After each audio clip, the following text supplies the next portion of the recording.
7 buwan nang nagdadalang tao si Josil. Ilang buwan bago manganak ay madalas umano siyang makaranas ng pagkapagod at pananakit ng katawan, kaya naman napaka-importante umano ng regular check-up para sa kanya, ngunit mahirap ito sa mga tulad niyang kapos sa budget.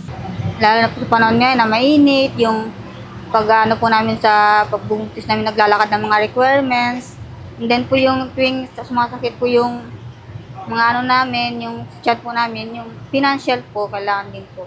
Kaya naman sakto ang isinagawang Buntis Congress ng LGU Bula katuwang ang provincial government ng Camarines Sur at Bicol Medical Center na ginanap sa Municipal Hall ng Bula nitong Biyernes, July 17. Ika-4 na taon nang isinasagawa ang Buntis Congress kung saan nagkakaroon ng seminar sa mga soon-to-be nanay at tinatalakay ang mga dapat nilang gawin upang masiguro ang kaligtasan nila at ng kanilang dinadala hanggang sa kanilang panganganak. So, this Buntis Congress, aramdaman baga na ang pinaka-aim kaning Buntis Congress na is safe pregnancy and safety kang sa tuyang mother and the infant. So, magla-lecture beginning first 1,000 days, which is very important kasi ang ibang bados akala ninda okay lang magbados without any knowledge on pregnancy. So, this first 1,000 days, nagtatakal sinda ning kung paano ang care, ang mga kaipon nilang maaraman sa pagpunpa sa napagbados hanggat sa 2 years old kan sa indang baby. So, dahil natatapos digdian sa indang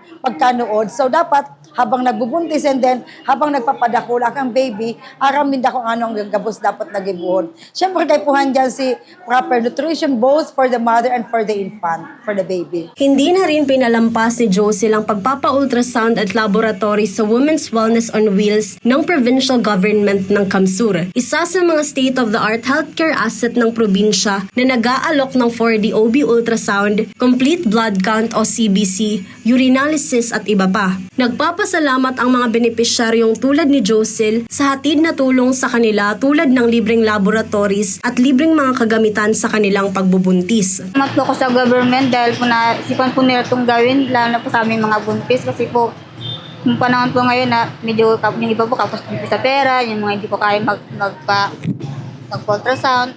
Nasipan po nila ito para po sa mga buntis na makalibre na rin po.